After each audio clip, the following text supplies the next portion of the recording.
Hello and welcome to HEI's 2021 Virtual Annual Conference webinar series. My name is Allison Patton, and before we begin, I'd like to share a few housekeeping announcements.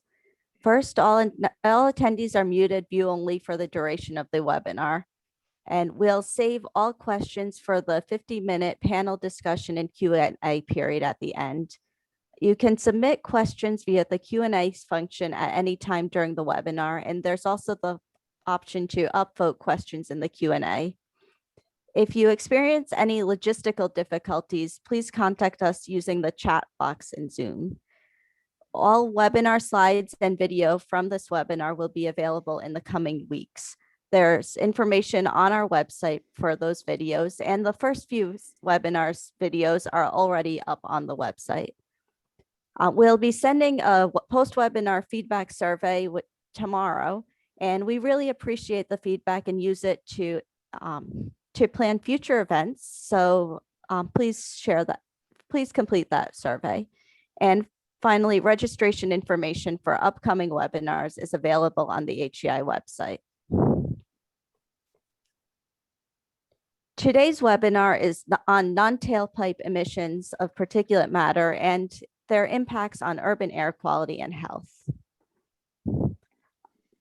The session will be chaired by Dr. Alan Robinson of the Carnegie Mellon University and a member of HEI Research Committee, and Dr. Michael Jarrett from the University of California, Los Angeles, who is a member of the HEI Review Committee.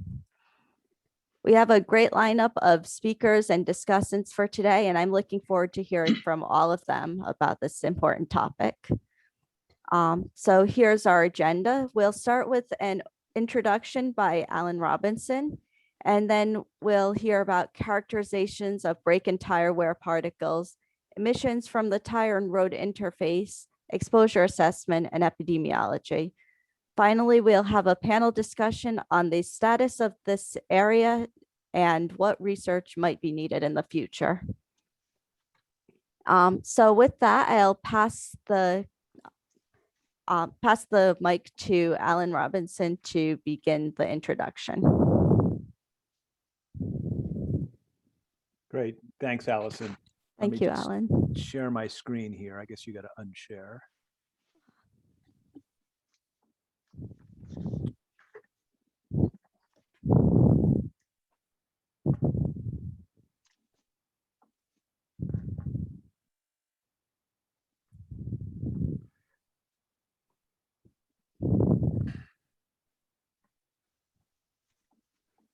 Everybody, thanks for joining us today. Are my slides coming through, Mike? Yep, I can see them. Great, thank you. Anyways, I'm going to give just a couple-minute introduction to get us all on the same sheet in terms of thinking about non-tailpipe emissions. This is a topic that's of rising importance as tailpipe emissions go down and we electrify the fleet, and it was a topic that was a focus of a workshop that was organized by HEI in December of this last year. So I'm just going to provide a little bit of an introduction covering some of the highlights from that workshop. And so first, just what are non-tailpipe emissions? And so they're particulate matter emissions, and they're generated by mechanical action of the wheels and brake systems. And so there's brake dust particles or brake wear particles, there are tire wear particles, there's road wear particles, and there's resuspended road dust. And this combination of material is termed non-tailpipe emissions. If you look at a size distribution of the emissions, which is shown here on this figure from work of Roy Harrison, it's a mass distribution. Particle size is on the bottom axis. And what you can see, it's a bimodal distribution, and there's some ultrafine particles around with a mode around 100 nanometers, and this is associated with evaporation associated with high temperature braking processes.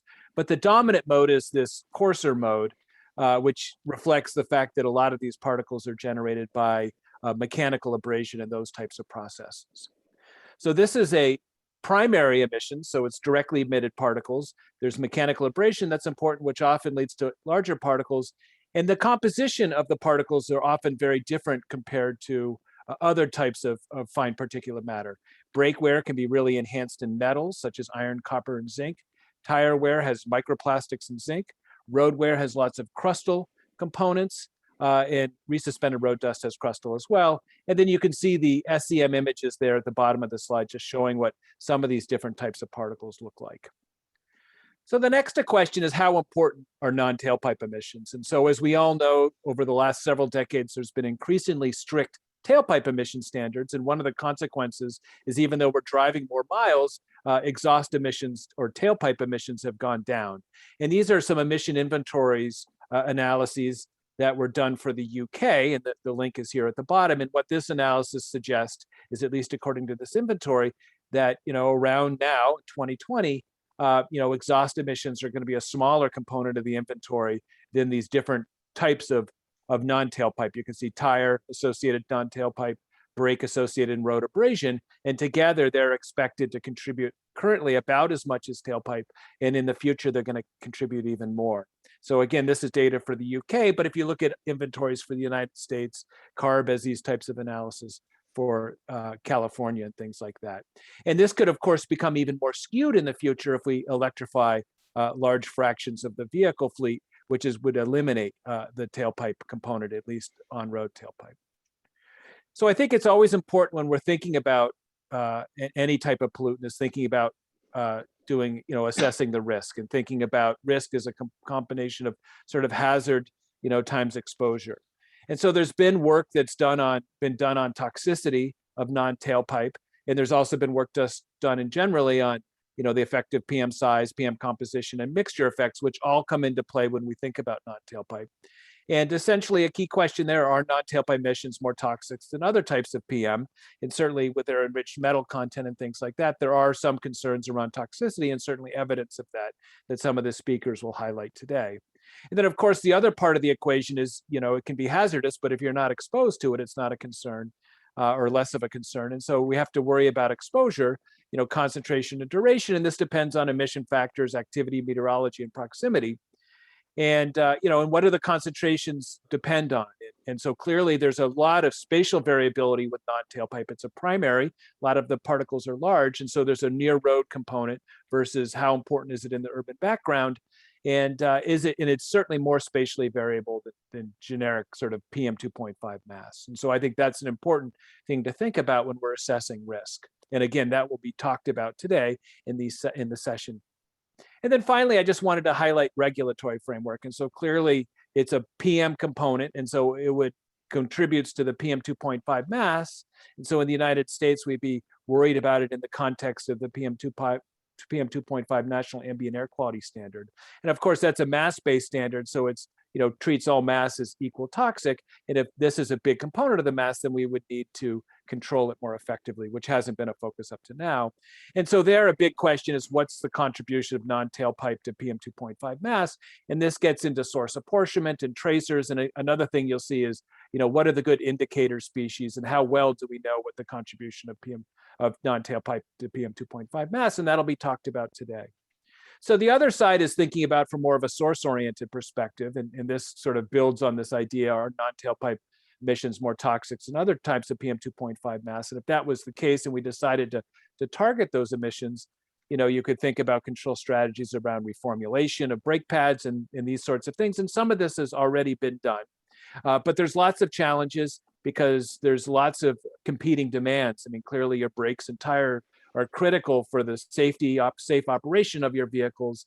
And so there's overlapping jurisdictions and things like that. So it's a complicated sort of regulatory framework, but it's of growing importance as tailpipe emissions go down and as we think about things like vehicle electrification. So hopefully that gives everybody a bit of a even playing field as we go into this really exciting session that we have today. So let me pass it back to you, Mike.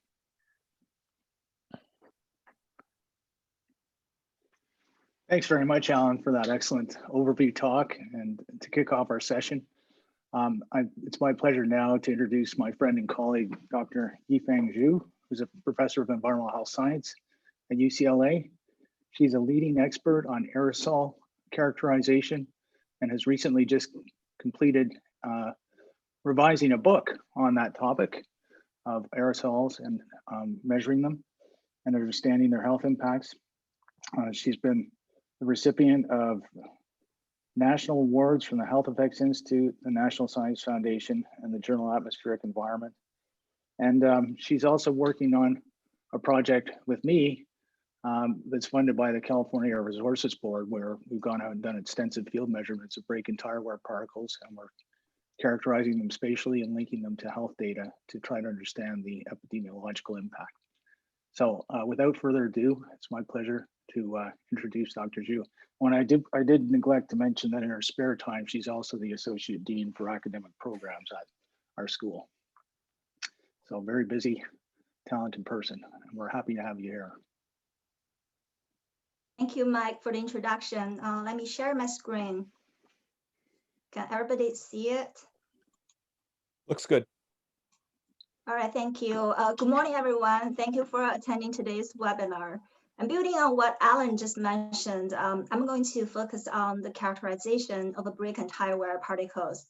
And I would like to start by first acknowledging my doctoral students, Farzan Aruma, who worked with me on this talk. And as Alan said, during the past few decades, exhaust emissions have reduced substantially.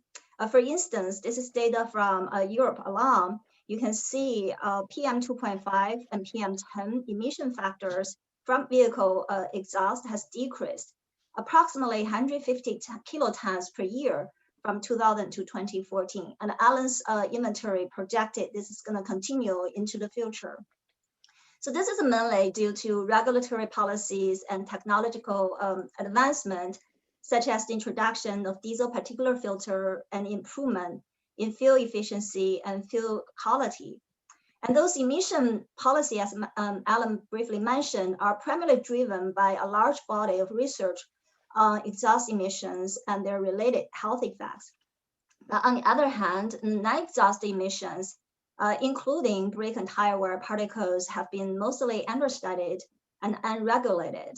So their contribution to the overall traffic-related PM have remained constant, as you can see here. And as the exhaust emission continue to decrease, the relative importance of a brake and tire wear particles will likely increase. And brake and tire wear particles are emitted across different types of vehicles. So these two figures show the brake and tire PM emission factors across US in 2017. The stacked bars are sorted by vehicle weight and show a very wide range of emission factors for both brake and tire. So if you're comparing the brake versus tire, overall you'll see the PM emissions are higher for brake than for tire. And besides vehicle weight, as is ranked here, vehicle activity also affects the brake and tire wear emissions. For instance, you can see here the intercity bus and the refusal truck, those are like highlighted here. They tend to emit highest PM emissions among different vehicle classes. This is likely because they tend to brake more frequently in their driving cycles. So in general, there are three different types of vehicle design, study designs in the literature on the characterization of brake and tire wear particles. The laboratory simulations that are typically use road simulators or dynamometers to study the effects of vehicle load and specific driving cycles on brake and tire wear emissions. The RO measurements, they're often conducted on a selected number of vehicles and usually focus on PM levels sampled at inlets located near the brake and tire of the vehicle wheels. And ambient studies, they usually collect PM samples over time and space to quantify the contribution of brake and tire wear particles using source apportionment techniques. As you can see, as this arrow shows, each type of the study have different levels of control over experimental variables, but they represent different levels of realistic driving conditions, and they all provide unique information. So the N here indicate the number of papers we found in the literature for each type of those studies in the last decade. And as you can see, there are a lot more ambient measurement studies than other types. And specifically, on-road measurements are very limited. They're usually conducted on individual vehicles. And in the following slides, I will provide examples of each study type and summarize their key findings. So let's start with laboratory simulation on brake and tire wear particles. I start with the brake. So in those studies, the braking process is typically modeled with the help of a brake dynamometer in the lab. So where the brakes are typically detached from the vehicle. So for example, this recent study shown here characterize the mid-size vehicle brake in the chamber based on Los Angeles City traffic test cycle. So the study reported PM10, emission factor, also reported particle number, emission factor as shown in this slide. And these two contour plots, in those two contour plots, the x-axis shows the sampling time. The y-axis gives particle size in log scale. So this is from 0.005 to 0.6. This is from 0.5 micron to 20 micrometers. And then the color here indicate the normalized particle concentration at a given size and a given time. Red color means more particles. So you can see the middle panel basically shows the brake where particle size distribution is more or less unimodal with a mode diameter somewhere between 2 to 3 micrometer. And the bottom panel shows that ultrafine particles, those less than 0.1 micrometer in size, can also be observed during some sampling period. This is when, especially when the temperature is above a critical threshold, typically between 140 and 170 Celsius. So in another word, at lower temperature, ultrafine particles were not observed. And this critical temperature threshold also increase as the sample runs continue. So this suggesting that it may take some time and higher temperature to volatile different organic compounds in the brake lining. And in the laboratory settings, road simulators are also widely used to model the tire and road surface property. So this slide shows the result of such a study on tire wear particle. This is under constant speed. Higher concentration of those tire wear particles were observed at a higher load. And this PM2.5 to PM10 ratio, they are decreased also at the increased load, which means there are more coarse particles emitted. This is likely due to the stronger shear force needed at an increased load on the tire surface. Here we're showing you the mass-based tire wear particle size distribution, similar to what Alan just showed before, but this is at different loads. And again, the size distributions are unimodal with a slightly larger mode diameter, around 3 to 4 micrometer. In addition, there is a linear relationship between the mode concentration and applied load, so which suggests that heavier vehicles could potentially emit more tire wear particle. So those laboratory studies can also characterize chemical compositions of brake and tire wear particle. For example, this slide shows that comparing to constant speed, right, certain elements as indicated by those different lines here, their concentration could increase during the braking events. So suggesting those could potentially be used as tracers for brake and wear particles. And similarly, the diagram to the right also summarizes various different elements that have been linked to different type of traffic related sources. Like for example, for brake, barium, copper, and antimony, they're the most widely used associated elements. And for tire, zinc is often reported because zinc oxide contributes up to 1% of tire mass.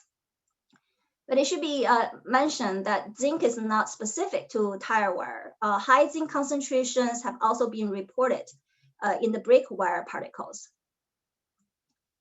So while those laboratory simulations can have better control experimental variables across different tests, they do not really represent the real world driving conditions. That's why we also need on-road studies to better understand the characteristics of brake and tire wear particles. So in the study shown here, the on-road measurements were performed on 3 tested vehicles to really look for the effects of vehicle weight and deceleration rate on brake and tire wear particles. So as shown in the scatter plot, then you can see the deceleration rate of vehicle is a strong predictor of the brake and tire wear PM10 levels. And at a given deceleration rate, the heavier the vehicle, the more brake and tire wear particles are observed. And similar findings were also found for PM 2.5, which are not shown here. So this slide shows the mass-based particle size distribution contour from the on-road study that we just discussed in the previous slide. Again, we have 3 different types of vehicles. The top panel shows the brake, and the bottom panel shows the tire data. Those contours are similar to what I just showed you before. Time, size, and color indicate particle concentration. So as you can see, both the brake and tire particles, they have unimodal size distribution, just like we've discussed in those laboratory studies and shown in previous slides.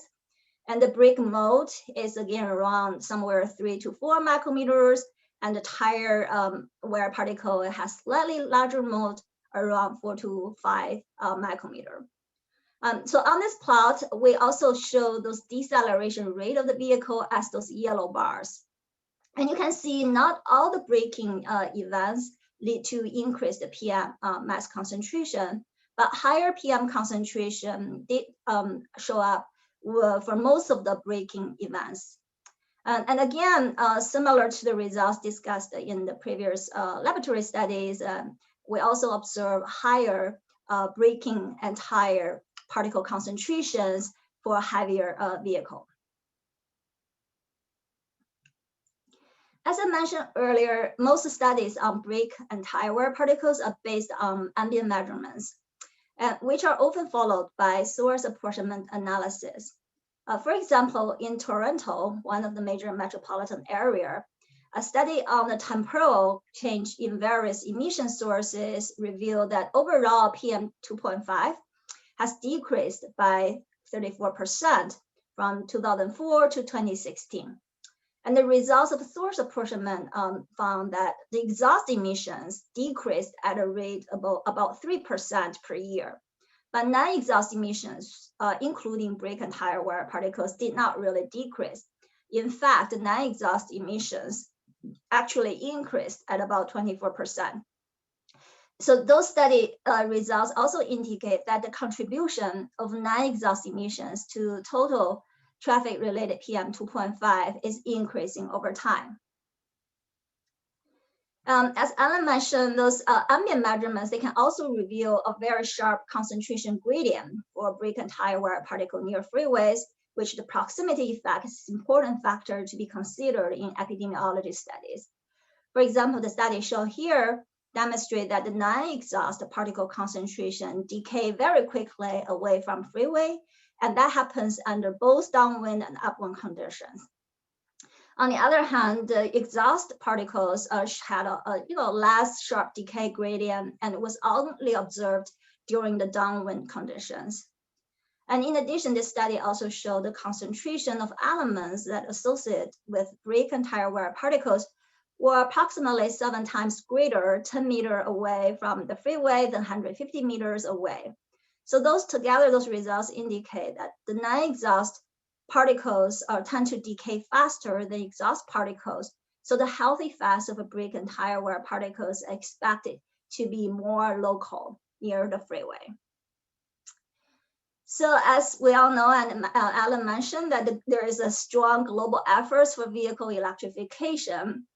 And actually, the EV is projected to be over 60 million per year by 2040. So what is the implication of this EV revolution on brake and tire wear particles? Right, besides the fact that EV doesn't have exhaust emissions, EV vehicles, they're also heavier. In general, they're 20% heavier than internal combustion engine vehicles in the similar size classes. And based on what we just discussed so far, we know heavier vehicles are expected to have higher brake and tire wear emissions. So in the recent studies, EV and non-EV were paired on the basis of engine power output, and their brake and tire wear emission factors are compared here. This regression plot shows the brake and tire wear PM emission factors against vehicle weight. And the green bars and the gray bars, they show the increased emission factors due to the electrification in comparison to gasoline and diesel vehicles, respectively.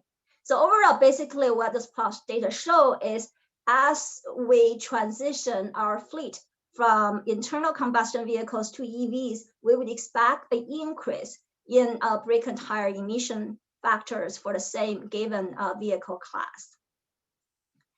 So to summarize, based on the current literature, we know for the brake where particles PM emission factor has a wide range, is somewhere from 1 to 9.6 milligram per vehicle kilometer, and PM10 emission factors is greater, is heavier, but it's also has a wide range, 7.8 to 77 milligram per vehicle kilometer. The mold diameter is around 2 to 4 micrometer, and there's barium, copper, antimony are the most widely used associated elements for brake and wire particles. And for tire wear particles, the PM emission factors are usually less than the brake wear particles, and their levels are listed on this slide. Again, this particle size shows a unimodal with a slightly larger mold diameter of 3 to 5 micrometer, and zinc is often reported in tire wear particles. And we also know that the temperature, driving cycle, and a load, vehicle weight, they all affect brake and tire wear particle emissions. And finally, with the current trend of vehicle electrification, and because EV doesn't have exhaust emissions and they are generally heavier than their counterpart non-EVs, more brake and tire wear particles are expected in the future. So this slide summarizes some of the literatures that I reviewed in my talk. And with that, I'd like to thank the audience for your attention and turn it back to Mike. Thanks so much, Yifeng. Really outstanding talk, very interesting. I'd like to move on so we can stay on schedule.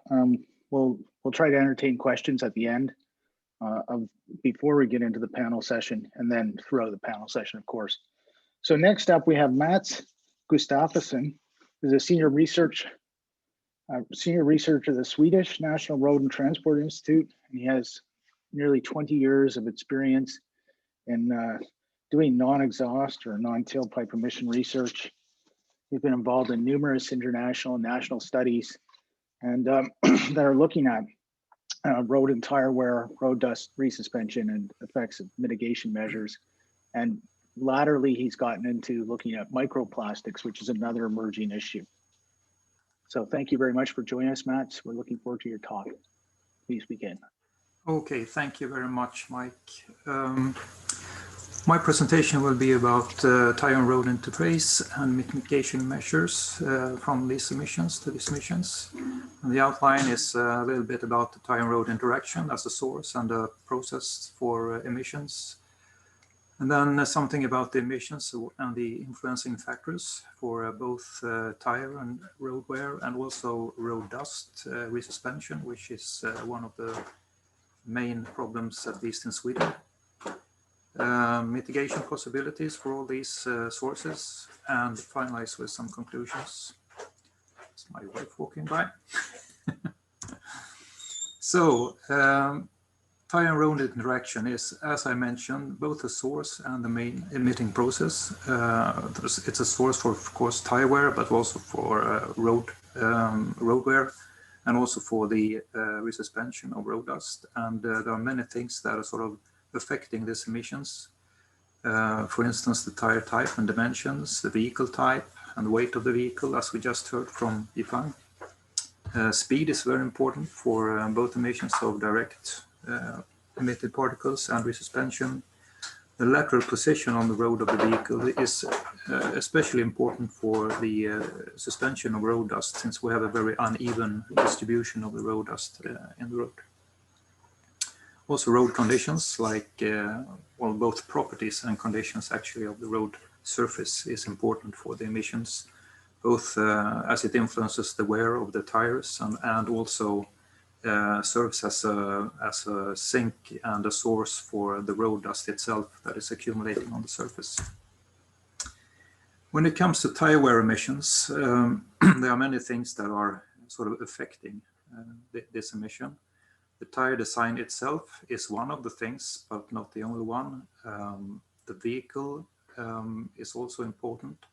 If we go back to the tire itself, you will have different kinds of tires. For instance, in northern conditions, we have winter tires that are softer than summer tires and might tend to wear a little bit more than the summer tires. We also have the studded tires, which will cause wear of the road surface.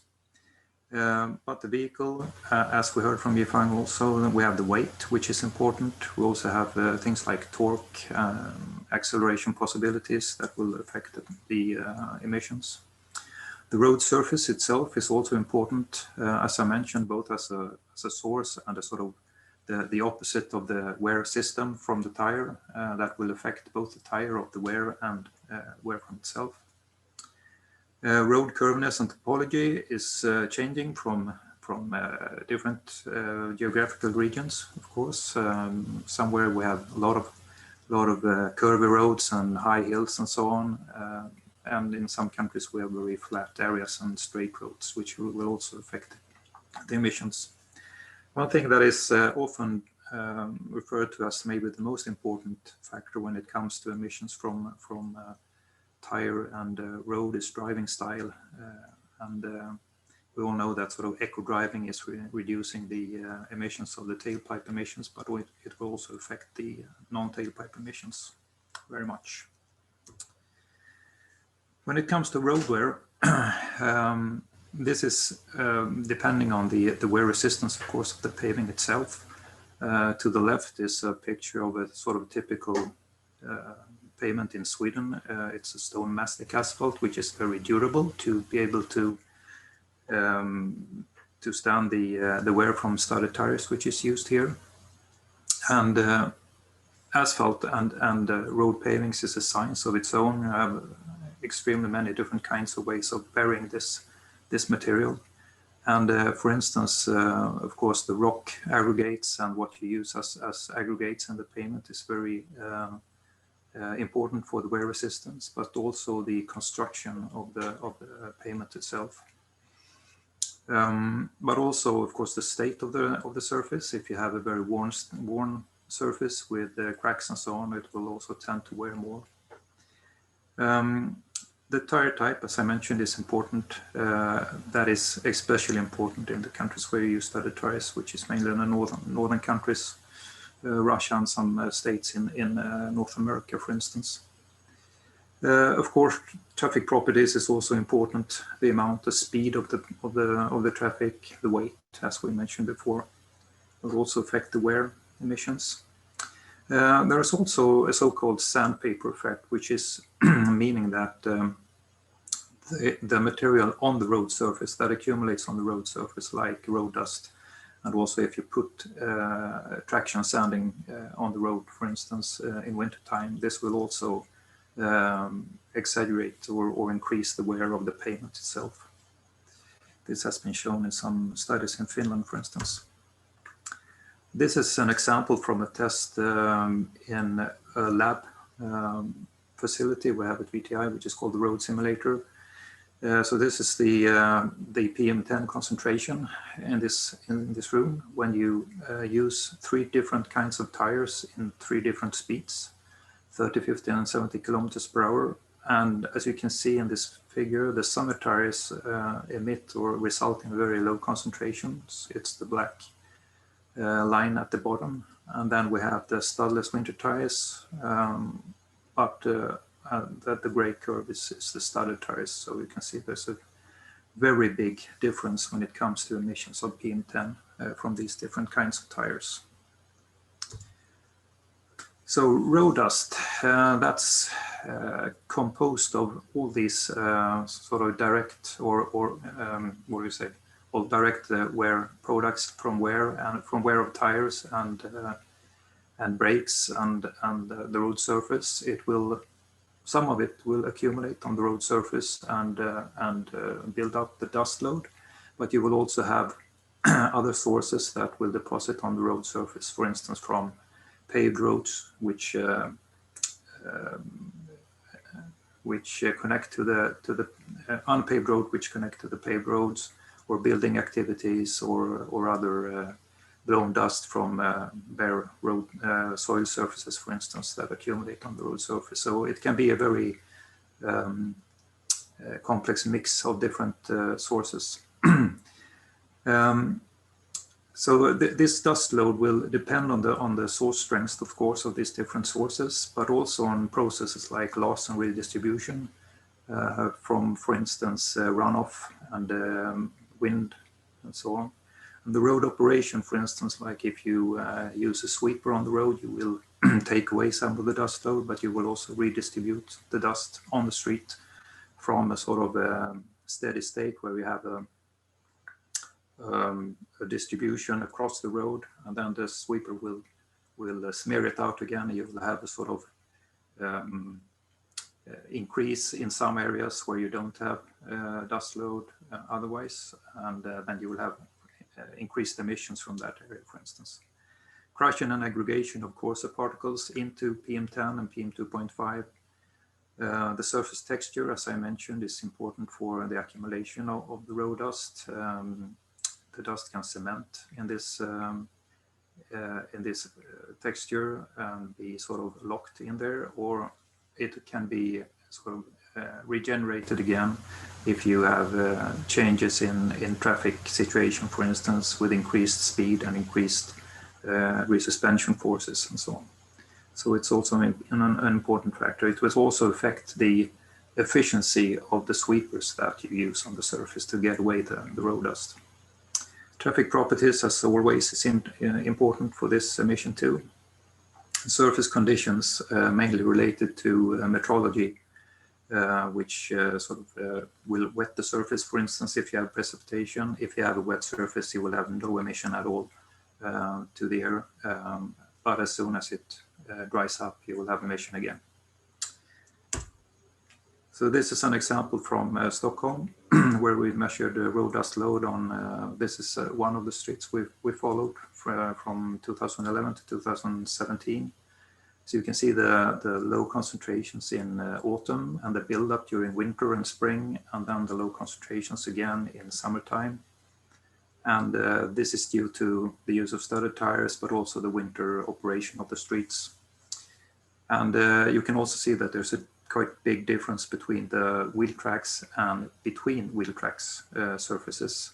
And that is even more obvious in the figure to the right, where we have more detailed measurements from the curb out over the parking area, the cycle lane, and then the driving lane with the two wheel tracks. You can see that you have low dust loads in the wheel tracks and high dust loads in between.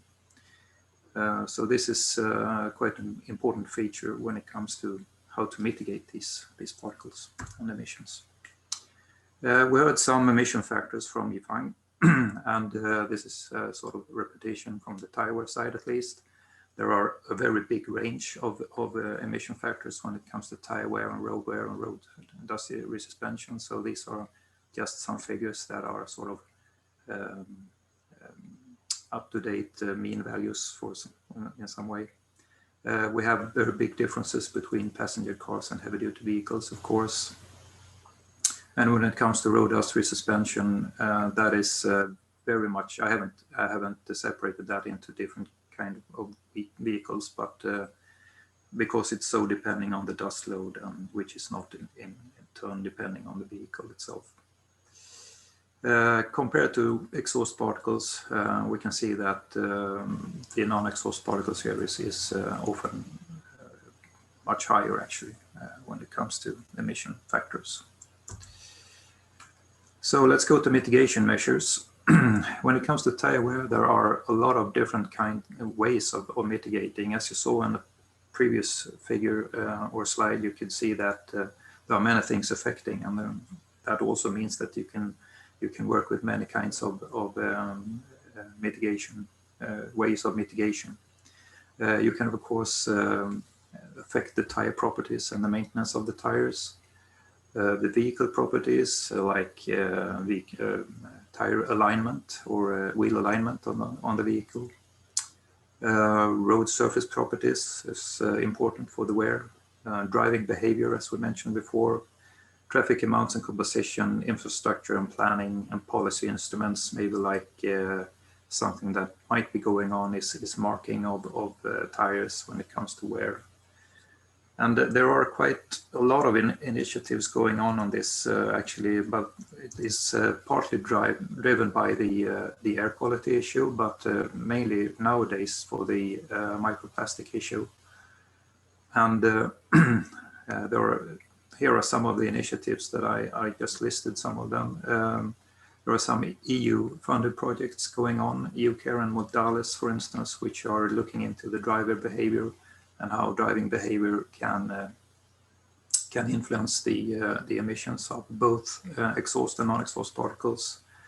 We have an EU-funded project starting on low-emission tires called Leon T, which is starting this year, both regarding noise actually and particle emissions. There is ongoing work by the ETRMA and also initiatives by the European Commission when it comes to test method for tire wear. And the sort of purpose of that would be to maybe be able to mark tires in the same way as you mark them for noise and friction and so on nowadays.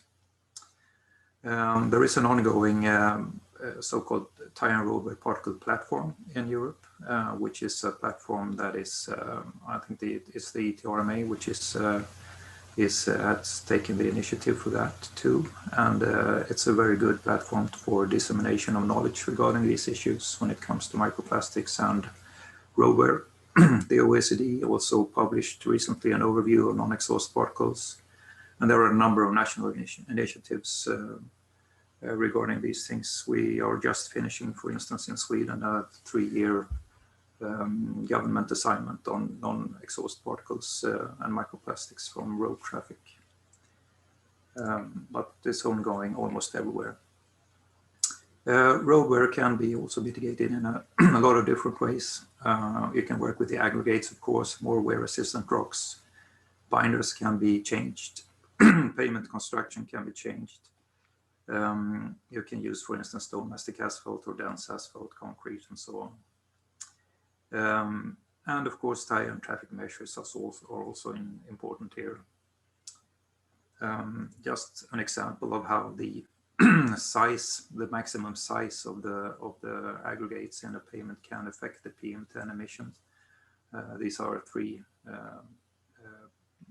pavements in the same material, just different maximum size range. You can see that we have a quite good effect on the emission of PM10 at 50 kilometers per hour from increasing the size of these particles. And when it comes to road dust, you can of course work also with reducing the sources, except for just tire wear and the road wear. You can also reduce brake wear, of course. I haven't mentioned that here, I see, but I think you can also work with the adaptation of the road operation. For instance, use less fine-grained traction sanding, for instance, if you have winter conditions. Dust control activities adjacent to paved roads, like unpaved roads and building activities, can be dust controlled. And you can also reduce the suspension itself, not only the sources, by, for instance, using dust suspension, dust binding material, and you can affect the road surface or use different kinds of surfaces to reduce the sort of accumulation of the dust. Sweeping has been investigated quite a lot last 10 years or so. Quite difficult to make it very effective on as small particles as PM10, but there are some techniques and methods that are more efficient than others. Just to show an example of large-scale dust binding actions in Stockholm, this is the number of days above PM10 in Stockholm, which has been a problem. And in 2014, they started with a sort of large-scale dust binding with CMA, which is calcium magnesium acetate. It's a solution that keeps the road surface moist for longer. And then they reduced the number of days above 50 micrograms per cubic meter quite drastically, and it's been staying that way for many years now. So some conclusions. Non-exhaust from the tire and road interface is a large and increasing source for air pollution in urban areas and elsewhere too, actually. And the emissions and consequently also mitigation possibilities depend on a vast range of factors, which is good and bad because we can mitigate them in many ways, simple ways and more complicated ways. It is though quite hard today to say which of these mitigation ways of mitigation are the most efficient.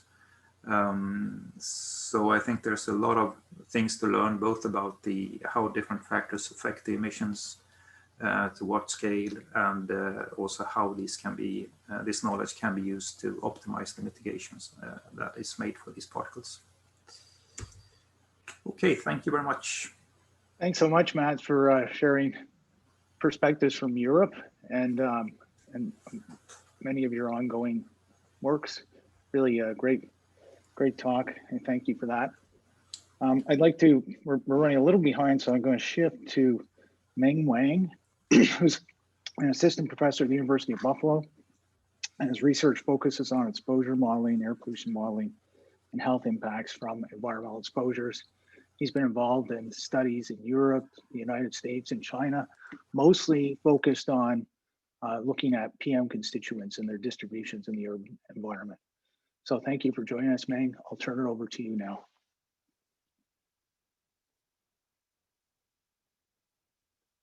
You might be on mute. Oh, sorry. Thank you, Mike, for the introduction. And it's my great pleasure to join the HEI annual conference. So today I will give an overview on the exposure assessment of non-tailpipe PM particulate matter. So to begin with, I will give a short introduction on what is air pollution exposure model and why we need to use exposure model to assess the non-tailpipe PM constituents. So as we know, historically, many epidemiological studies rely exposure data from the air pollution monitoring stations. And it's also widely known that these monitoring stations are not especially dense enough to capture these fine-scale variations of air pollution. And this is especially true for traffic-related pollutants, because that studies have shown that people who lived in the, for example, who lived in the yellow area, which is just 50 meters away from the highway, may be exposed to traffic-related air pollution concentrations twice higher than the people who lived in the red area, which is just 50 meters away from the yellow area.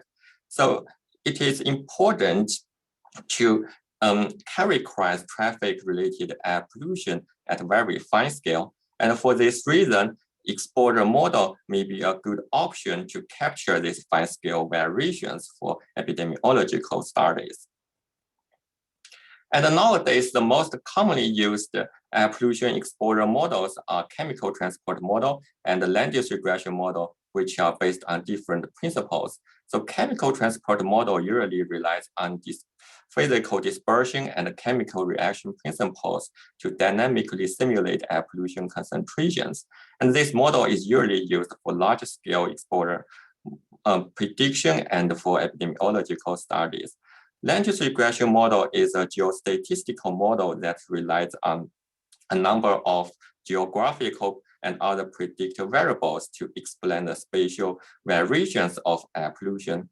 And because this model is able to predict high spatial resolution predictions, so it is usually preferable in the epidemiological studies to assess traffic-related air pollution exposure. And for this reason, in this topic, I will mainly focusing on this type of model and this will move forward to my second topic on the modeling exposure for non-tailpipe PM constituents. So from the introduction session, we know that non-tailpipe PM has becoming more and more important because of the substantial reduction of the tailpipe PM emissions. And this table summarizes a number of the studies that focusing on the trace metals that represent different non-tailpipe emission sources, such as brake wear, tire wear, and resuspension emissions. And in this table, you can see that copper, iron, and zinc frequently show up in this across these studies. And therefore, these three metal elements could be used to represent the non-tailpipe PM sources. And actually, land use regression model has been used increasingly to characterize these trace metals in PM in several studies in Europe, United States, and Canada. So I will give some examples for these studies. So one of the studies I would like to introduce is a European study of cohorts for air pollution effects, which I believe many of you are familiar with. So this study has measured PM mass concentration as well as trace metals in PM in 20 European cities. Each city measured has set up 20 to 40 monitoring sites across 3 seasons. So the map on the left shows you the geographical locations of the study area for PM measurement. And the right graph shows you the spatial variations of these metal elements in each study areas. And here I highlighted the copper, iron, and zinc, which represent the non-tailpipe particulate matters. And here you can see that for these 3 metal elements, the spatial variations within each cities are actually higher than the variations between the cities. So this suggests that these 3 metal elements are primarily from the local emission sources. And this graph shows you the model predictability for copper, iron, and zinc in PM 2.5 and in PM 10. And in this graph, you can see that the models performed generally well in terms of the cross-validation R-square, which could explain overall 67% to 79% of the spatial variations for these metal elements across these study areas. And also, you can see that for the copper and iron, the PM10 model performed better than the PM 2.5 model. And this probably because that the copper ion are mostly concentrated within the fourth coarse fraction in these study areas. Therefore, the spatial variation of PM10 may be stronger than PM 2.5, and that could be better captured by land use regression model. And this graph shows you the predictor variables shown up in these metal elements across these study areas. So similarly, you can see that the traffic predictor variables, such as the road lengths or the traffic load variables, are dominated in the copper, iron, and zinc variables. So this reassuring that these 3 metal elements could probably from the non-tailpipe emission sources. And recently, another study combined all these metal elements data to develop a European-wide non-tailpipe metal elements in PM 2.5. And this map shows you the spatial distribution of the European-wide model predictions.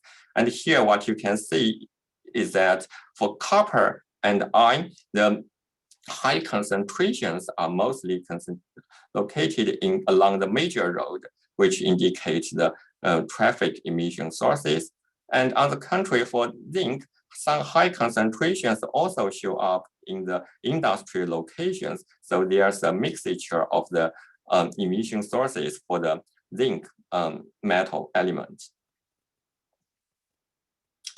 So another study I would like to introduce is a study conducted in the New York City, which is based on 150 monitoring sites. And in this study, the researchers developed land use regression models for a number of the metal elements.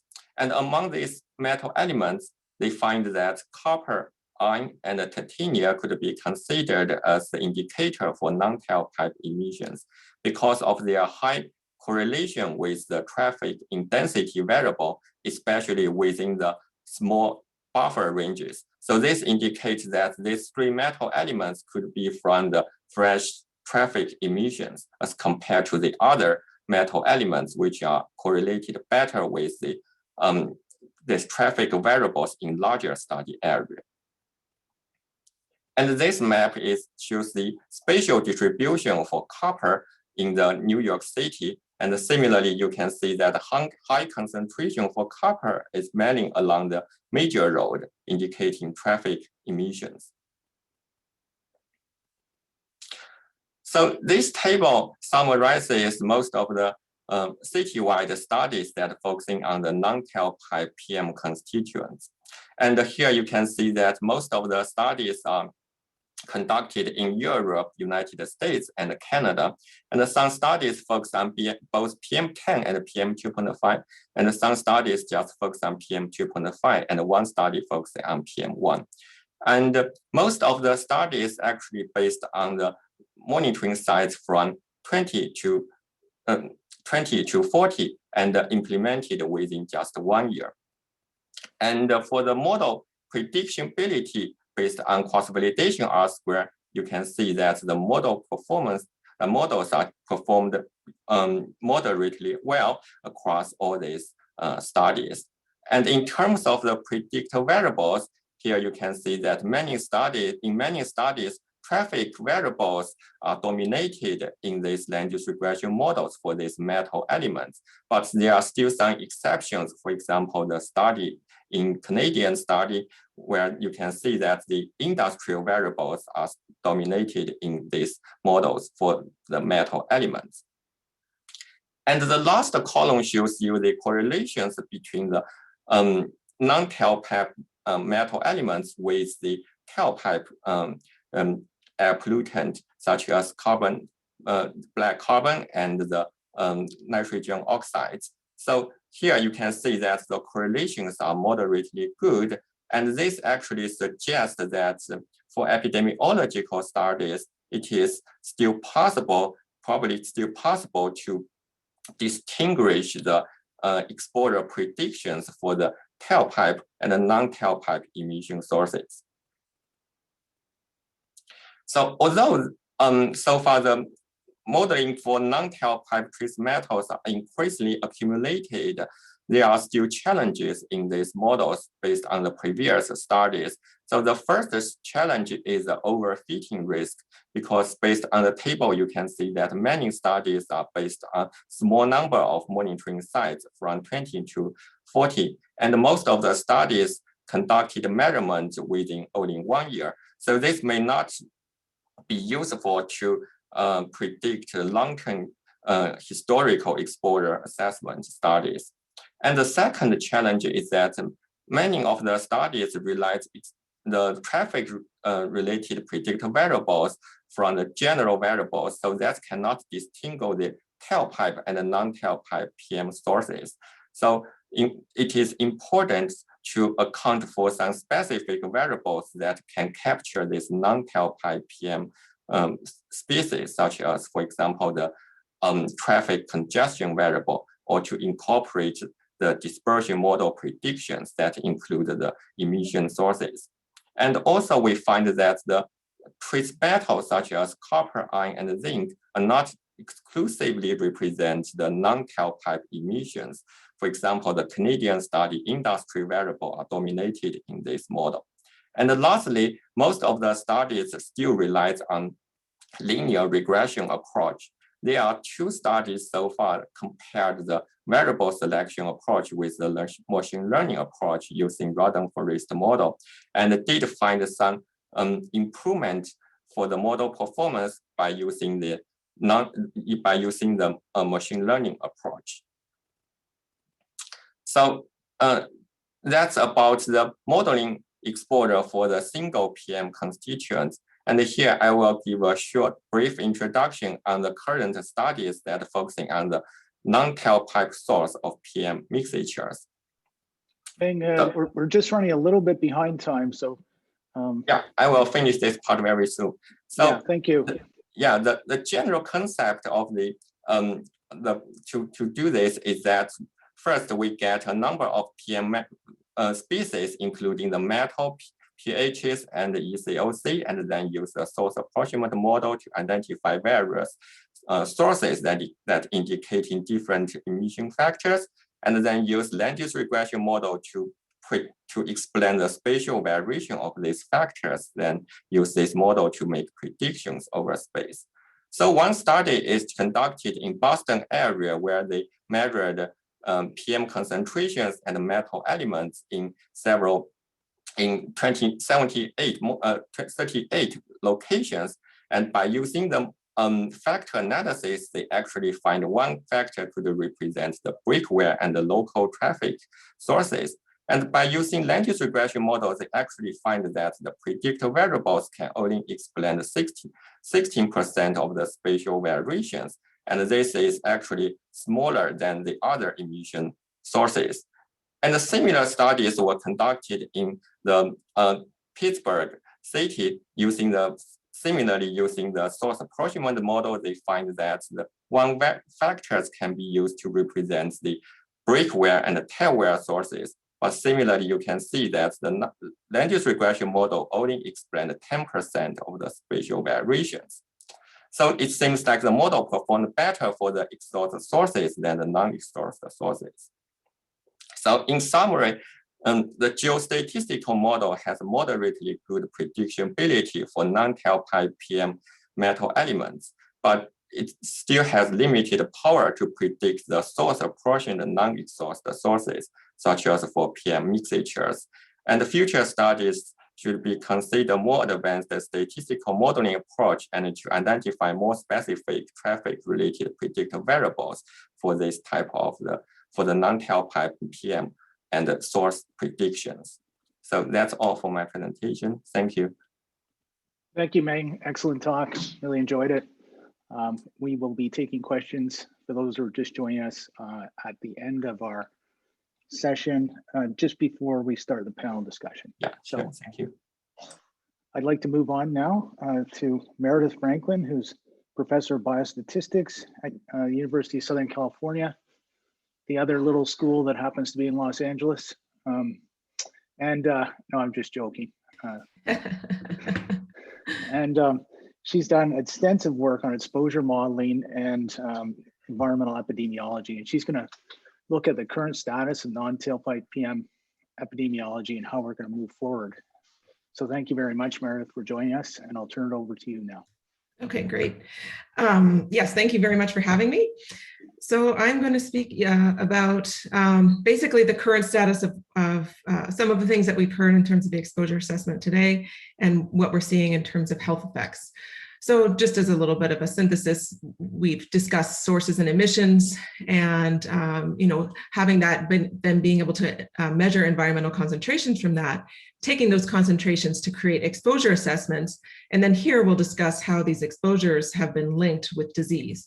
And of course, all in the background here is what's going on internally biologically, which we're not going to cover here, but we may hear a little bit more later on the toxicology behind some of these metals, non-tailpipe emissions. So non-tailpipe emissions that we've been talking about are non-exhaust emissions to particulate matter. In health effects studies, we see measurements of these non-exhaust emissions in both the PM2.5 and the PM10 size fraction. And what we've generally seen is that we've separated these emissions into brake wear, tire wear, and resuspended road dust. And as we saw from Meng, a lot of these sources are identified by a tracer. So what's in red here, in most epi studies, we've seen that for brake wear, the tracer copper has been used, tire wear has been zinc, and resuspended road dust has been iron. But of course, there's all these other elements that go along with these sources. So a recap of the exposure assessment. Those that have been used in existing health effects studies basically go from just using the nearest monitor, so using the measurements directly from the concentrations directly from the nearest monitor to the location of where this study participants are located. There's also been nearest monitor with principal components to identify sources. And then, of course, as we saw from Meng, there was chemical transport models that have been used. And then a little bit more sophistication now with if we have enough measurements that we can apply some land use regression, which we've seen in the ESCAPE studies, and then land use regression, now machine learning, which has been done in ESCAPE, and then some of the studies that we're doing at USC in the intra-community variability study. So the interpretation of health effects estimates, basically going from what is our exposure to seeing what the health effects are. And I've split this into two types of studies: acute studies, which are time series studies and case crossover models that are typically used. Most of the acute studies have been looking at mortality or morbidity from hospital admissions or emergency department visits. And these are usually done as a function of exposure, which is adjusted for time, temperature, humidity. Effect estimates are typically reported as % increases or the IQR interquartile range in PM, and would be associated with a non-accidental increase in mortality, for example. And then the speciation can be examined directly, or it can be accounted for as a proportion of the mass that modifies the PM 2.5 association. So for example, there's a 0.75% additional increase in the PM 2.5 estimate when the proportion of mass is adjusted for aluminum. And then in this case, when species are examined directly, the models are typically adjusted for mass. And then there's long-term or cohort studies. And for these studies, Cox proportional hazards models are typically used. Effect estimates are reported as hazard ratios. And so there would be a higher risk for non-accidental mortality, for example, IQR increase in PM copper. Some studies examine the risk per relative concentration in species, but a lot of them have looked at it directly. So I'm just going to go through a few studies that have been done. This has actually been a review study. So for acute exposures in health, this review found, so by and large, the acute studies have looked at mortality and hospital admissions or emergency department visits. And acute would have, very short-term exposures. Also, by and large, in these studies, exposures have been assessed just from the nearest monitor, and some have looked at using chemical transport models. But in general, what has been found, one other thing for these assessments is that often they're assessing a whole bunch of different exposures and metals or elements, not just non-tailpipe. So from these, acute exposures have been seen with cardiovascular mortality. Significant associations have been observed with black carbon, nitrate, sulfate, but of course for this topic here, zinc has also been identified as representing excess risk. There's been acute exposures and cardiovascular morbidity, which have been shown to have significant heterogeneity in iron and zinc, meaning that there's there's been a lot of different results in these acute studies, showing both positive and insignificant and negative associations. But non-tailpipe markers have not been seen so far in any respiratory related causes of morbidity or mortality. Now going to some long-term exposures in health, which in some of these long-term exposures studies have actually directly looked at non-tailpipe constituents. In this particular study in the southeastern US, they examined the association between PM 2.5 and mortality, but then looked at the modification by chemical composition, and we're focusing on some non-tailpipe components, copper and iron. And in this study, they found increased risk with relative concentrations of both copper and iron. And that study had used the nearest monitor. Here's an example of a study where using the California teacher study, where they've looked at long-term exposures, but using a chemical transport model. And in this study, they found significant associations with mortality with exposure to fine copper and ultrafine copper and iron. So we can see here that we see different size fractions in these exposures as well. And now to the ESCAPE study, which we heard from Meng. So the ESCAPE study is very unique, and it has produced a great exposures assessment, as well as many papers that have been looking at non-tailpipe associations with various health outcomes.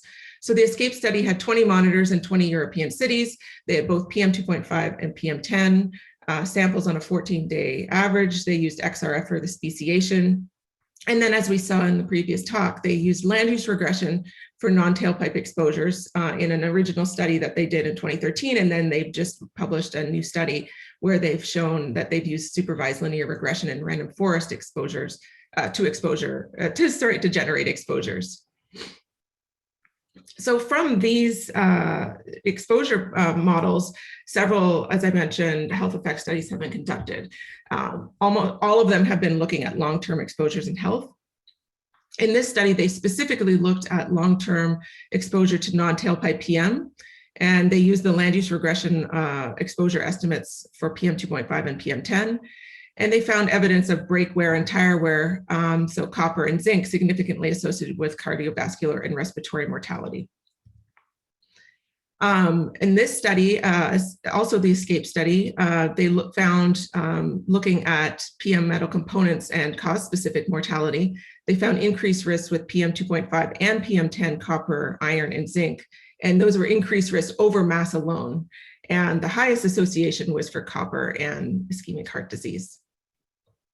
And a very recently published study from ESCAPE looked at the long-term association with metals on mortality.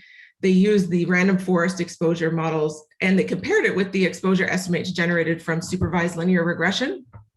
And they found that non-tailpipe markers, copper and iron, again, were significantly associated with natural mortality. And in this case, they also looked at the effects when they adjusted for PM 2.5 mass and NO2, so representing tailpipe. And they found that the associations were attenuated, but they did see still significant effects when they were adjusted for PM 2.5. Similar results were found for the random forest exposure models and the supervised linear regression in terms of the copper and the iron. And there was some concern that was noted for the zinc models to be representative of industrial sources rather than just non-tailpipe exposures. So from that review, what was found for long-term exposures, that in general, there have been some associations and significant associations with zinc and non-accidental mortality. And cardiovascular mortality had significant heterogeneity in the non-tailpipe markers, copper, iron, and zinc. So a few other outcomes, birth outcomes have been examined, found decreased birth weight with increases in zinc and increases in low birth weight with increases in zinc. This is not ESCAPE, this is a different study. And then just a little bit of a review of our study that we're conducting. It's conducted in Southern California. We had 20 to 25 samples in 2 seasons in each of 8 communities where we measured PM at different size fractions, and we analyzed them for components by ICP-MS. We've been developing exposure models for these using supervised linear regression and machine learning. And some of the preliminary results that we found, we're looking at children's lung function, where we found significant associations again with PM 2.5 and PM coarse zinc with decreases in forced vital capacity in these children in the Children's Health Study. So in summary, there's been a limited number of studies that have examined non-tailpipe emissions. Sometimes that we see these markers of non-tailpipe emissions examined in sort of a study that's been looking at a bunch of different elemental components of PM, mostly PM 2.5. The studies have mostly focused on mortality. There have been some morbidity studies and birth outcomes. There's an inconsistency as to species examined, and that's mostly because of either what has been measured or what has been modeled by the exposure models. So copper and iron, for example, have not always been included, so these results are generally heterogeneous. Of the non-tailpipe markers, it appears that zinc has been shown to be most consistently associated with detrimental health effects, and that's from the meta-analysis that I presented, where they showed acute exposures were indicating associations with zinc for morbidity and mortality, and some evidence of iron exposures being associated with these outcomes. Long-term exposures indicate associations with zinc, and there's evidence of cardiovascular mortality with copper, zinc, and iron. And there's been significant associations between zinc and exposure and birth weight. So some recommendations for moving forward. So of course, epidemiological studies are limited by exposure assessment. And we've seen that. And so there's many exposure assessment challenges to tackle. Of course, the main limitation is that there's limited routine measurements to produce nice exposures. There's also inconsistencies in terms of the methods for modeling exposures that we saw as well previously. There's land use regression, chemical transport models, machine learning, dispersion models. Measurements and subsequent exposure model estimates may actually not capture high enough near road spatial gradients. So this is a big problem in a lot of the studies. EPI studies have just used the nearest monitor. So we're really not capturing the small gradients and really not capturing the near road concentrations. We also don't know if we're capturing near roadway emissions or just background. There's also the issue of correlation among components and the question of whether we should, whether we're focusing on the right tracers, because many of these studies, as we've seen, are focusing on those 3 particular tracers for non-exhaust emissions. So should we focus on source factors rather than tracers?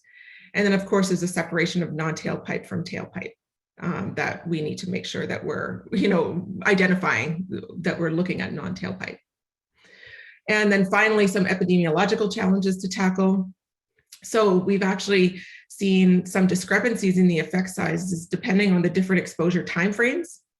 Generally, the studies that I presented, the acute effects are smaller than long-term effects. Now, this could just be related to measurement error. Of course, it's going to be related to the type of exposure and how the exposures have been derived. Acute studies examining specific morbidities are really needed, but they're difficult, of course, due to lack of exposures that find enough temporal and spatial resolution. Within these acute studies, we need to look for different exposure lags. Now, in terms of long-term cohort studies, of course, they're needed. These are obviously much more expensive and difficult studies to conduct, but we need some more studies that examine specific morbidities and birth outcomes because of inconsistencies in results that we've seen.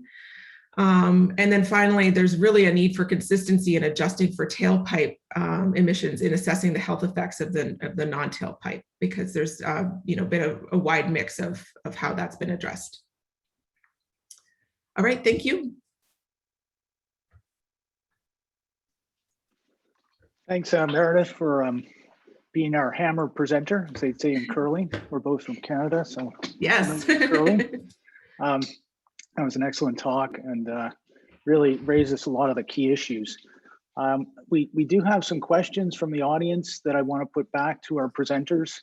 And one is about the impact of regenerative braking, and are any of the studies focusing on that specifically? And I'll open that up to whoever would like to take it. I can start, and then the other panelists feel free to chime in. So the Harrison study that I presented briefly did looked into the regenerative braking, and actually in their paper, they modeled different percentage of regenerative braking and on different road types. So the take-home message is regenerative braking is absolutely needed for future EV fleet to reduce the brake-related tire wear emissions. But it also has a lot of data gap and large variabilities. I think there's definitely the future research direction to specifically examine the regenerative braking, potential benefits to reduce especially brake wear particle emissions. Thank you. Are there other comments from our panelists or presenters? Sorry. No, okay, and then I could answer this one, but I want to put it back to our presenters. Someone is asking why there's a sharper distance decay gradient from roadways for the brake and tire wear particles than for undifferentiated PM or other secondary pollutants. Yeah, again, I can start, and Mike, you feel free to add more your IP perspective to this. So those brake and tire wear particles, they're like primary particles, and they're usually, as I mentioned, in those studies where they show they have a pretty large mold diameter. They're on the range of 3 to 5 micrometers, and those particles tend to settle down fairly quickly relative to submicron particles that is also secondarily formed aerosols, from those primary gas phase particle formations. Similar to like ultrafine particles, those primary emissions from mobile sources, they tend to have a sharper gradient overall than just, this general PM 2.5. Did anyone else want to comment on that? Matt, Meredith, Ming? No, I think you put it right there, Ifan. It's a lot to talk about the size of the particles, of course, but they disappear so quickly from the road, or decrease so quickly from the road. So that would be the case. Okay, I think that's all I'm seeing for now on questions. So I just have a few comments to sort of round things out as we go into our panel. And our panel is going to include people from toxicology, from the U.S. Tire Manufacturers Association, and from the EPA's Office of Transport and Air Quality. So we've got a really great lineup of panelists. I won't take long, but I think one of the clear takeaway messages from our session today is that brake and tire wear non-tailpipe exhaust emissions are becoming an increasingly important component of the particle mixture that we're confronting in both urban and rural areas. As they become more important, it's somewhat ironic, we're going to have to shift to a non-carbon based economy to deal with climate change. And part of that means that we're going to have a much larger share of electric and other low emission vehicles like hydrogen vehicles. And as we do that, what we're going to do is increase the proportionately more of these non-tailpipe emissions. So I think that when we look at the mitigation measures that Matt raised, all of those are worthy of further investment and research. But also, I think we have to step back a little bit and look at how we can reduce the vehicle miles traveled. So, in the immortal words of Barry Commoner, when it comes to using energy, there's no such thing as a free lunch. And as we're using brakes and tires, it's another use of energy. And what's happening is we're, not dealing with these other types of emissions in a regulatory sense yet. And one of the clear ways to reduce them is to reduce the amount of people that are driving, particularly in single occupancy vehicles, by promoting more active travel via biking and walking and more public transportation. So I think that has to be part of the mix, and it's part of the overall shift to a more sustainable future in our cities. Now, the ongoing challenges, I think that, these were well covered by Ming and Yifeng and Alan and others. But certainly, because we have to measure gravimetrically, so we have to collect filters to do the speciation of the particles, the measurement is expensive and it's cumbersome and it requires power. And it means that the vast majority of the studies that we have out there almost certainly are imparted with a huge amount of exposure measurement error. So the theory in spatial statistics is when you have higher variability in the field you're trying to model, you will actually need a larger data set to support that type of modeling. And I think that's what we're seeing when some of the results are inconsistent in the EPI studies, and when we see very different variables being picked in the land use regression. Some of that is almost certainly due to the very sharp gradients that we see near roadways. And also temporal gradients are likely to be more pronounced because they're going to be linked purely to traffic and less so to the atmospheric conditions, except when it's raining and there would not be emissions then. It also behooves us, I think, to really improve the data that we are using to support our geostatistical models. So that means that we have to have much better data on driving behavior, on congestibility, on road types, road conditions. All of this data are not routinely available. Some, very advanced large cities would have good models of driving behavior, but for the most part, these are not used extensively in the construction of land use and other regression-based interpolation approaches. And I think we also need to know a lot more about the time activity behavior, who's being affected in these near roadway environments. Children walking to school, bicyclists who are inhaling 5 or 6 times greater amounts of air and pollution when they're right on the edge of the roadway where we know the gradients are going to be higher and the levels will be higher. So we have a lot to do to understand who is being affected.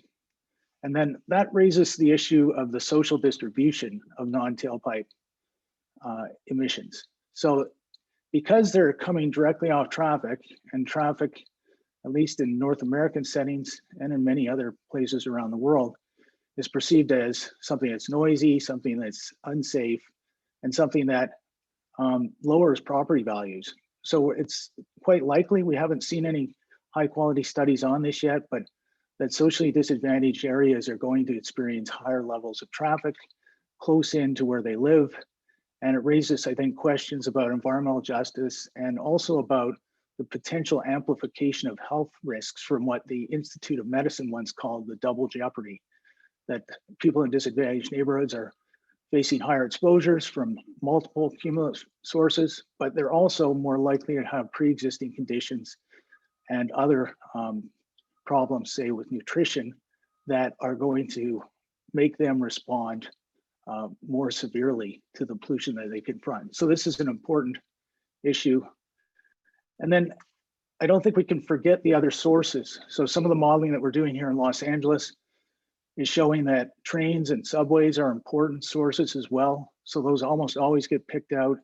We're also seeing metal plating and auto repair densities from very detailed business registries that are showing themselves as predictive of some of the brake and tire wear constituents. We have logistics facilities and ports. So there are off-road concentrations being generated at these huge logistics facilities, and some of them are almost certainly making it out into neighboring areas, which, as I mentioned, would be more socially disadvantaged normally. And in Southern California, the South Coast Air Quality Management District just put regulations on warehousing and logistics facilities like those that are used for Amazon and other, I don't want to single out Amazon, but just, you know, many of the Amazon, FedEx, UPS. So it seems like those logistics facilities are going to be major area sources going into the future, and they are also going to be concentrating a lot of truck activity in areas where they're close to residential populations. And then there are other industry sources like metal plating and smelting that we have to pay attention to. And then finally on the toxicity, is it more toxic, what we're seeing in the brake and tire wear? And I think from what we've seen for some of the studies that Frank Kelly and others have done, that it is likely to be more toxic. It generates more oxidative stress in the lung, some of these metals, than undifferentiated PM or some of the secondary constituents like nitrate and sulfate. It's been shown in a series of, I think important studies in Canada that Scott Wickendall has led, that it can modify the effects of PM mass. So in areas where you've got more brake and tire wear constituents, the PM itself appears to become more toxic in the epidemiological investigations where they're looking at long-term and short-term effects. And I think looking at the size mode where they're larger, this also raises questions about toxicity, because although there's a small ultrafine component that we have to be aware of, many of these particles are going to be in the thoracic range. They're not going to be capable of penetrating deep into the lung. So I think that is something that we need further investigation on as well. So that's just sort of a summary of some of the issues that I saw as we went through the talks and in my own research. What I'd like to do now is see if there are any more questions in the chat. And then if not, we'll move on to the prepared statements by our presenters. So I don't see any more questions unless I'm missing them. Allison, are there any more that have been submitted? Let's move on to the, yes. should we move on to the panel, Allison? Yes, there are a few other questions in the chat, but let's move to the panel. Thank you. Sure. So first we have Julia Fussell, who's a senior researcher at the Environmental Research Group at Imperial College London. She does a synthesis of research results.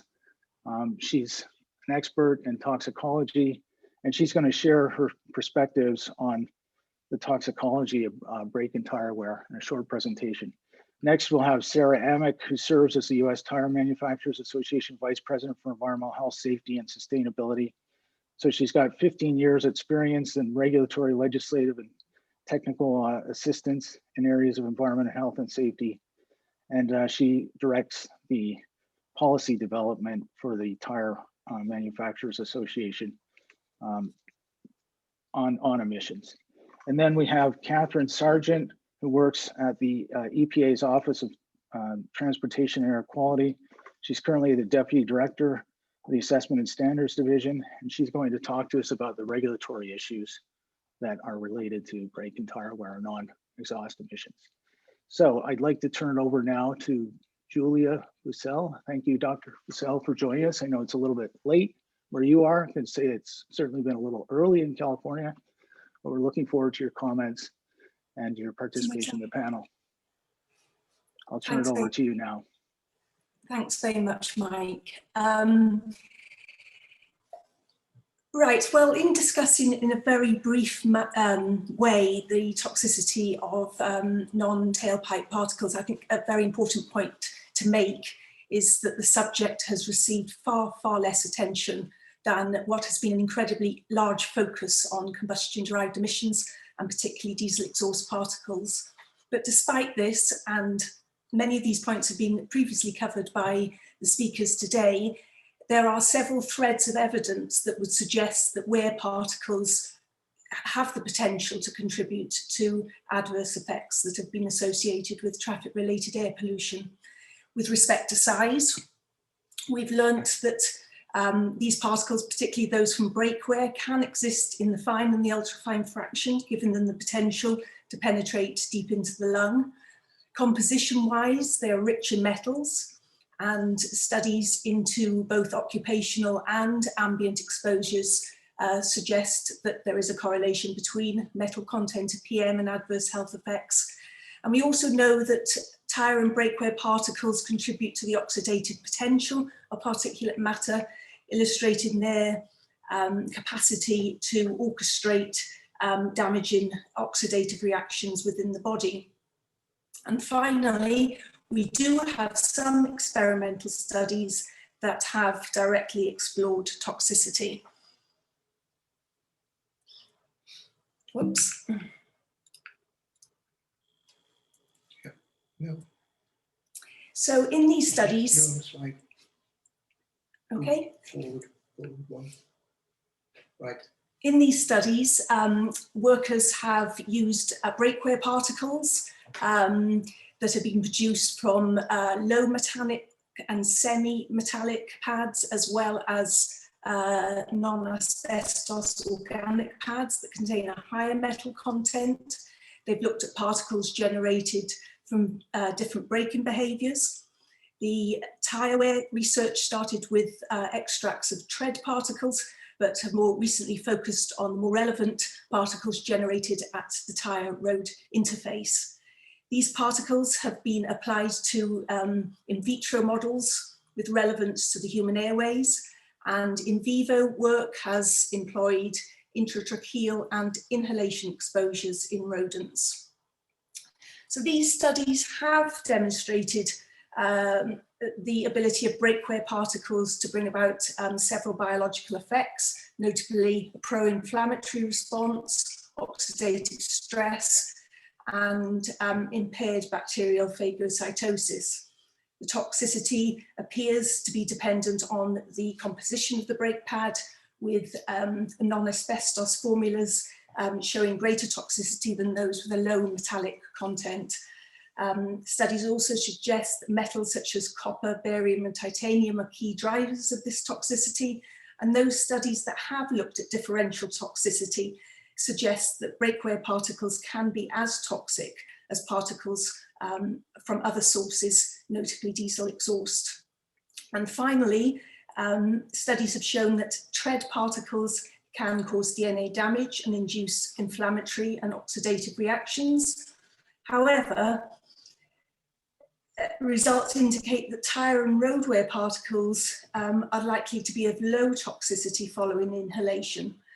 And that's where I'll draw this very brief overview to an end. Thank you very much.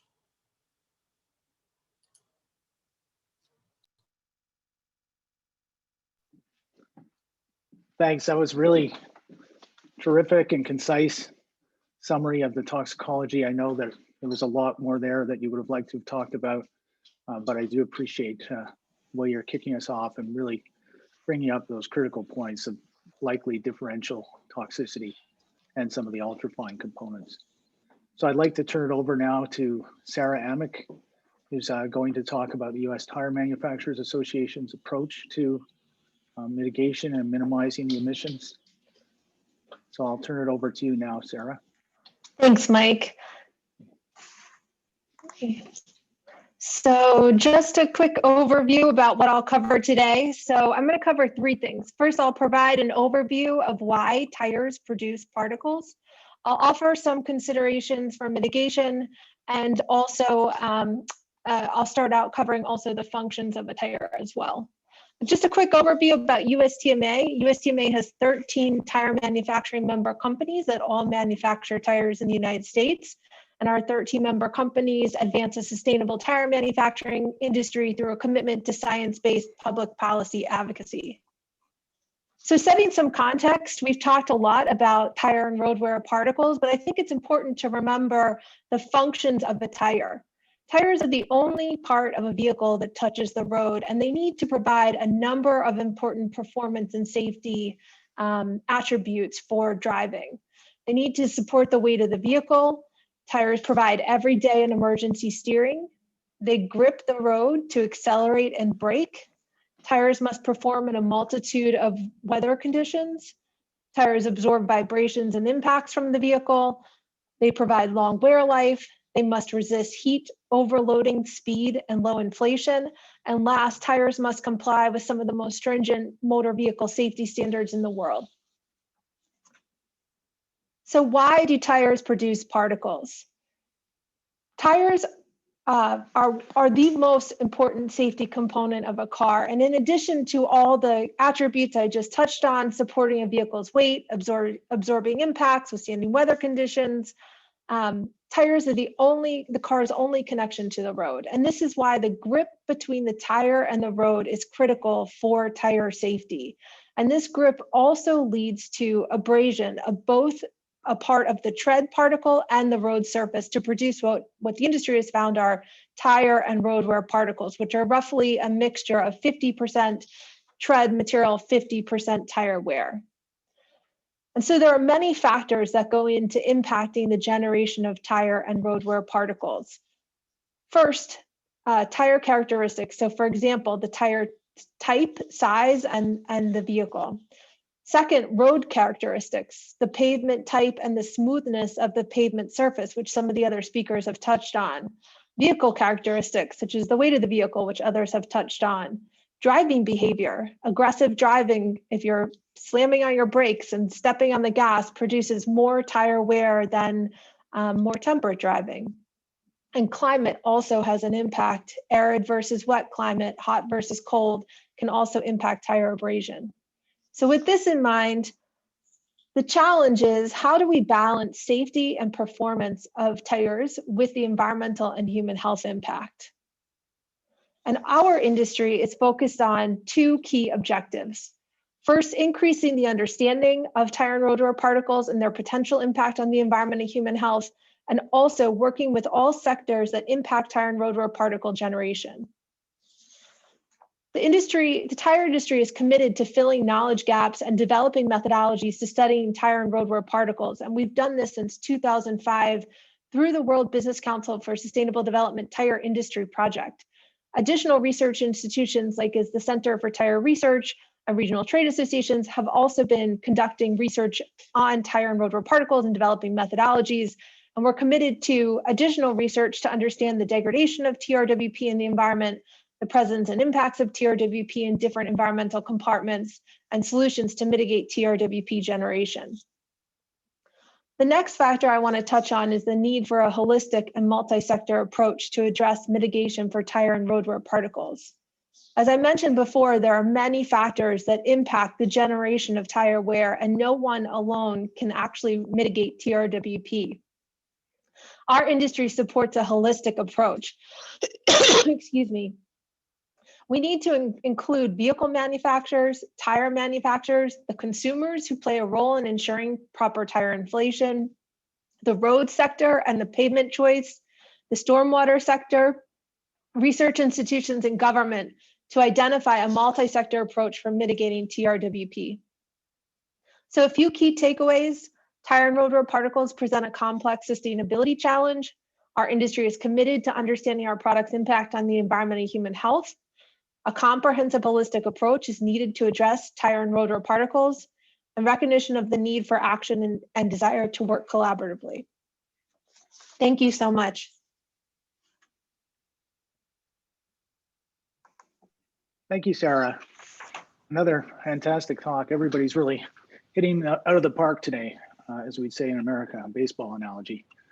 I'd like to switch now to Catherine Sargent, who's going to finish off our short presentations, and then we can begin the panel discussion and bring our other presenters in. So as I mentioned, she's currently the Deputy Director of the Standards and Assessment Division at EPA. I'll turn it over to you now, Sarah. Thank you for joining us. Hi, so just a couple of quick minutes from EPA's point of view, the next slide. So EPA is very interested and engaged in reducing near roadway emissions and exposures.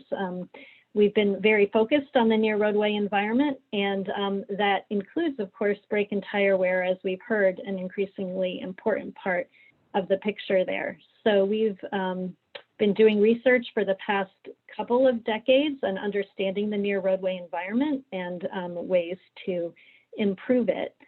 And in recent years, that includes research that we've been doing with our own Office of Research and Development and collaboratively with California to better understand brake and tire wear emissions. So brake and tire wear and road dust are considered, along with other PM sources, as state and local governments do their plans to attain the PM NAAQS. And so EPA requires them to be included in the inventories and considered. EPA's MOVES model, our motor vehicle emissions model, does estimate brake and tire wear PM emissions. So that's one of the reasons why we've been engaged in better understanding those emissions so that we can keep the emission factors updated. So EPA has regulated in the past brake and tire composition under the Toxic Substances Control Act, but not as yet under the Clean Air Act, which is the part that my office focuses on. Next slide. So as we in EPA consider policies and measures to address non-tailpipe emissions and exposures, you know, obviously, and we've heard throughout today's webinar, the complexities and the various things that need to be considered. And, you know, we reflect a number of these here in terms of things we'd like to better understand. So not just emission rates and the properties of the emissions themselves, but also potential areas of high emission or exposure events like busy intersections and high-speed highway exits. We would like to better understand the variability in materials that are currently being used, as well as plan for future products, and that includes issues like regenerative braking, which has come up already. So we'd like to understand not just that variability in the changing, but how those changes impact emission rates and exposures, and then of course, how brake and tire wear emissions can be reduced. So that's a long list of things we'd like to better understand, and we certainly appreciate HEI and all of the researchers who've been talking today for your focus on this topic. So that's it for me. Thanks. Thank you very much, Catherine, for that nice overview of EPA's approach. So I think now we can get into some of the questions, and there are a lot of them now. I've been going through some of them, and they could be either for our panelists or our speakers. One that's come up several times that I'm hoping someone can comment on is microplastics and the role of, or what do we know about the organic content? So some of the compositional aspects that are somewhat different. And then related to that, Frank Kelly at Imperial College wanted to know about recycled plastic materials that are now being used in some roadways. So I'll open that up to all of our panelists and and presenters. Well, maybe I can say a few words about microplastics. We've been looking into microplastics from mainly, I would say, tire wear, and it is a very complicated area, but it sort of comes into this non-exhaust emission discussion in a quite good way, but it focuses on the composition and the analysis of microplastics to determine in environmental samples what is actually environmental or microplastics from tire wear, for instance. That is very hard to analyze and determine, both when it comes to the preparation of the samples to get out the right components and then analyze them for different kinds of rubbers and so on. So there's a lot of work going on, and different analysis methods to try to find out what is the concentrations and how it's transported into the environment. And there has already been quite a lot of discussions on this on the TRWP platform, what's going on in Europe at least. And I would say that work is still, it's even more early than non-exhaust particles as a whole area and as an air quality issue, mainly because of the difficulties in analysis techniques, how to identify these plastics in the environment. So yeah. And could I follow up with Julia about what's known on the toxicity of microplastics? Sure. So again, an incredibly emerging field, but a very interesting one. At the moment, the effort is really going into the occurrence and the source and the fate of airborne microplastics rather than active toxicity studies. However, we do know that, for example, in the textile industry, associations have been made with respiratory problems amongst workers. And there are a couple of studies looking at prosthetic limbs and degradation of particles causing inflammation within the body. And I think that the other thing that's being discussed actively is that the toxicity of a microplastic, once it enters the body, could be due to the actual plastic particle itself, but also the adhered or even the intrinsic chemical additives that microplastics are absorb so well. So again, watch the space. Okay, thank you. We have sort of a pre-decided question and one that's come in through several of our audience members, and that is, can we actually differentiate from brake and tire wear particles? Can we differentiate that from sort of routine or undifferentiated traffic-related particles? And Meng had some comments on this, but I think our questioner, in this case, Dr. Jeff Brook, would probably like to hear a little bit more from his perspective and Meredith, but other panelists are welcome to join as well. Yeah, thank you. So maybe I can comment a little bit because of the short time, so I didn't explain clear about this relationship. So I think this is really a problem so far, that it's the correlations between the tailpipe and the non-tailpipe species are not clearly addressed. So I think the difficult here is that the original study designed to characterize this non-tailpipe emission, the PM species, are not for this non-tailpipe species. So at this point, the current knowledge to distinguish these two factors are based on statistical method rather than start from the beginning.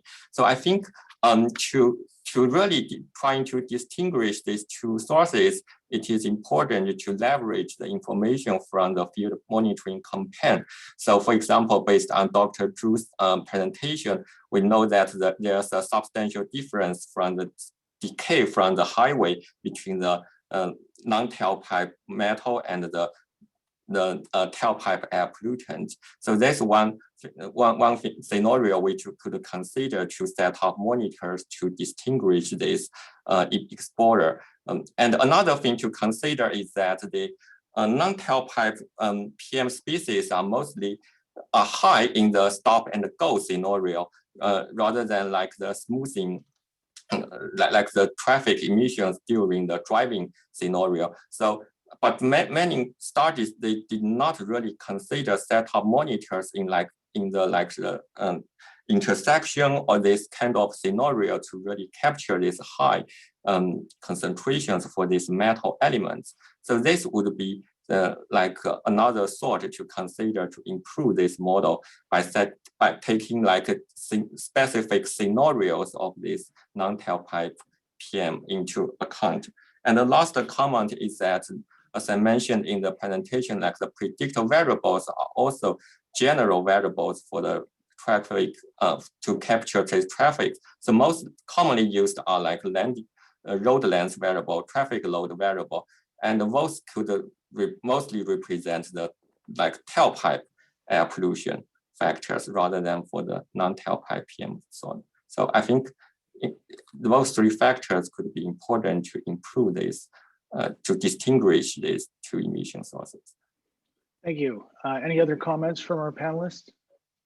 This is Sarah. I was just going to say the World Business Council for Sustainable Development Tire Industry Project did create a marker to identify tire wear in the environment, and all of that research is publicly available on their website. So I would encourage folks to take a look at that. Okay, thanks. Yeah, so we have from Doug Bruges, Boston University, I think. What about lube oil? So as another source of non-tailpipe emissions, what do we know about that? And he's suggesting that we should also consider that as part of the mix, I think.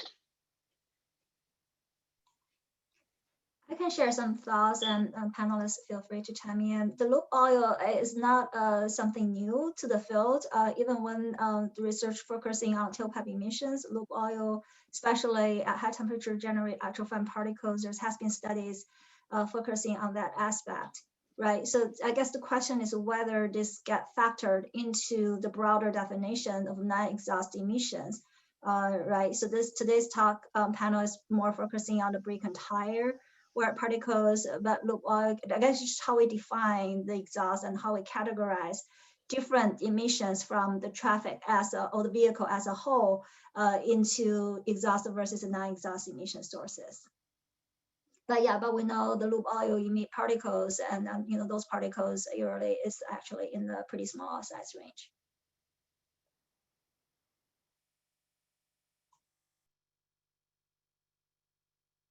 Question from Sarah Legg.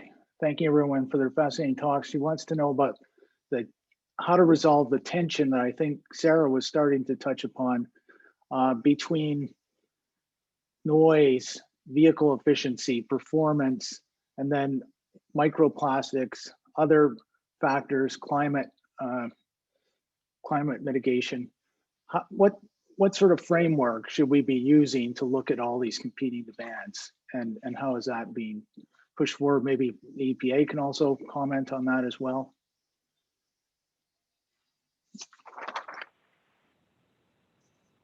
So yeah, well, I think that question hits on one of the real challenges, right? And one of the reasons why it's not completely obvious how to move forward, but clearly it's something that needs to be holistically considered, not just for all of the reasons just mentioned there, but also because there are cross-media impacts, right? So a lot of our experience, meaning EPA's experience, addressing, for example, brake wear, came from water concerns and the impacts of copper in water. So you know, there's a number of considerations that need to be balanced and a number of ways at looking at the problem.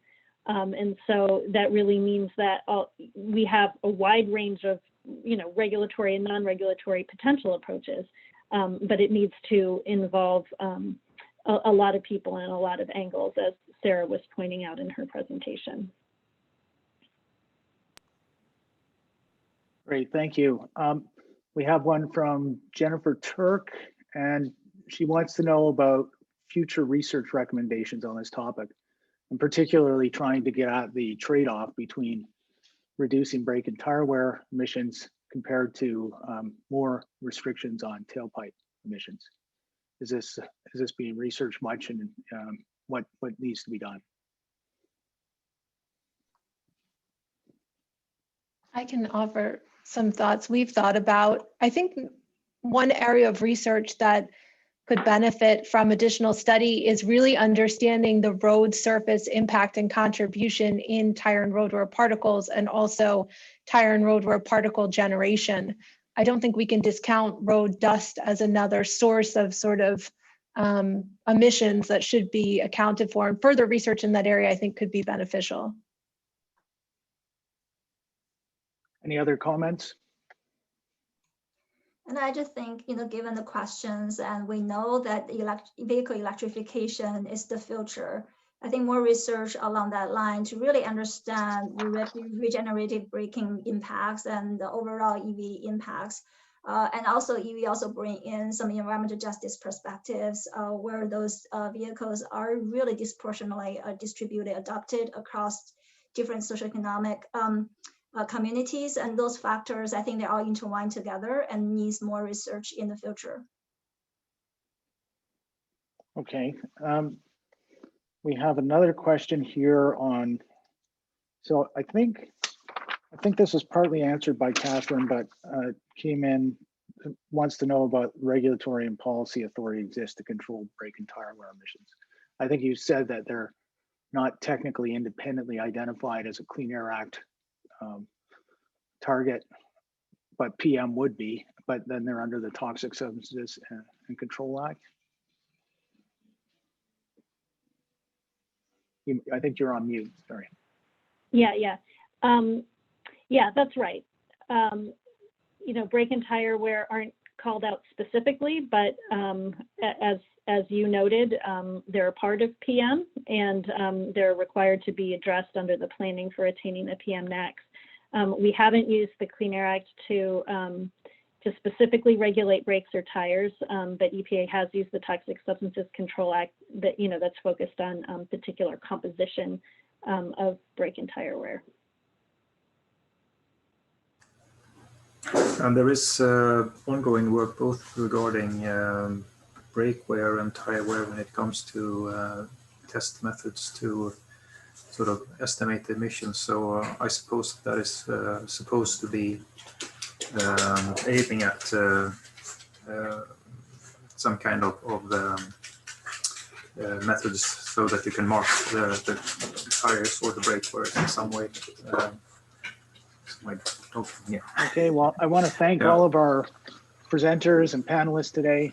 It's really been a terrific session. I want to thank our colleagues at HEI for putting together a very well organized session and getting such a good and diverse group of people. And I'd like to turn it over now to Allison to give her the last few minutes to conclude. Thank you, Mike, and thank you, Alan and Mike, for chairing, and thank you to all the presenters. This has been an excellent discussion. For in case anyone joined late, HEI will be making the webinars available on YouTube and on our website in the next few weeks. So please check our website for that. The next webinar will spotlight early career researchers. So we hope that you'll all be able to join us on Thursday. And thank you for taking a few minutes to complete the post-webinar survey that you'll receive by email. All of us at HEI are glad you were able to join us today. These are the last few webinars in the series. Again, the recordings of all the webinars will be available on our website for future reference. And we're planning our next annual conference to be in person in Washington, D.C. next April. So hopefully we'll see many of you there as well. Thank you.